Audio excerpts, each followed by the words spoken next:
આ તરફ સુરતના ઓલપાડ ખાતે વિશ્વ હિન્દુ પરિષદ સહિત વિવિધ હિન્દુ સંગઠનો દ્વારા ગૌ સન્માન રેલીનું આયોજન કરવામાં આવ્યું હતું। ગૌમાતાને રાષ્ટ્રમાતા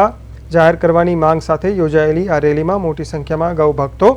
અને સ્થાનિક લોકો જોડાયા હતા। ભૂતિયા હનુમાન મંદિર ખાતે હનુમાન ચાલીસાના પાઠ સાથે કાર્યક્રમની શરૂઆત કરવામાં આવી હતી। ત્યારબાદ હાથમાં બેનરો અને ધાર્મિક સૂત્રો સાથે કાર્યકરો પદયાત્રા સ્વરૂપે પ્રાંત કચેરી તરફ આગળ વધ્યા। ભરતાપમાં આશરે 1 કિલોમીટર સુધી યોજાયેલી આ રેલી દરમિયાન સમગ્ર વિસ્તારમાં ધાર્મિક માહોલ જોવા મળ્યો હતો।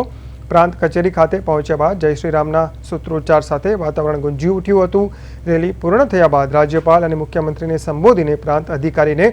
આવેદનપત્ર પાઠવવામાં આવ્યું છે, જેમાં ગૌ માતાને રાષ્ટ્રમાતા જાહેર કરવાની માંગ સાથે ગૌ સુરક્ષા માટે વધુ કડક અને અસરકારક કાયદો અમલમાં લાવવાની રજૂઆત કરવામાં આવી।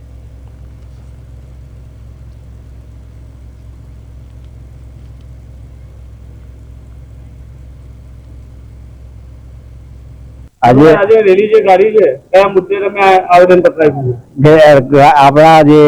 ગાય માતા ખરા તેને રાષ્ટ્રીય પ્રાણી જાહેર કરવા માટે આજની અમે આવેદન પત્ર પ્રાંત સાહેબને, મામલતદારને,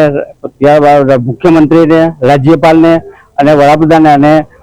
રાષ્ટ્રપતિને મોકલવાના છીએ કે આ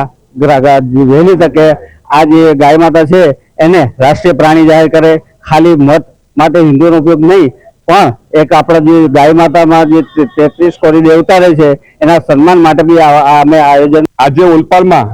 જે ગૌ હત્યા થાય છે તેના માટે ભૂતિયા હનુમાનજીથી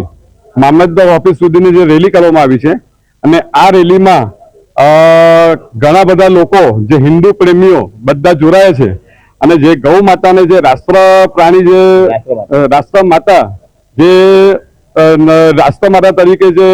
એમને જાહેર કરવાનું એના માટે ઘોષિત કરવા એના માટે અમે બધા અહીં આવ્યા છે અને એમાં અસંખ્ય લોકો એમાં જોડાયા છે। અને બીજી વસ્તુ કે ભારત દેશ એ હિન્દુ પ્રેમી દેશ છે અને ગૌ માતા છે તેના અસંખ્ય દેવી દેવતાઓને એમાં વાસ રહે છે। તેથી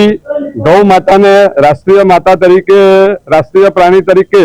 ઘોષિત કરવા માટે અમે અહીં નિવેદન આપવા માટે આજે અમે પ્રાંત સાહેબને ગૌ માતાને રાષ્ટ્ર માતા ઘોષિત કરવા માટે ભૂતિયા હનુમાનજી મંદિરથી ઓલપાડથી રેલી 1 કિલોમીટર જેવી રેલી કાઢીને ગૌ માતાને રાષ્ટ્ર માતા ઘોષિત કરે એ માટે અમે એમને આવેદન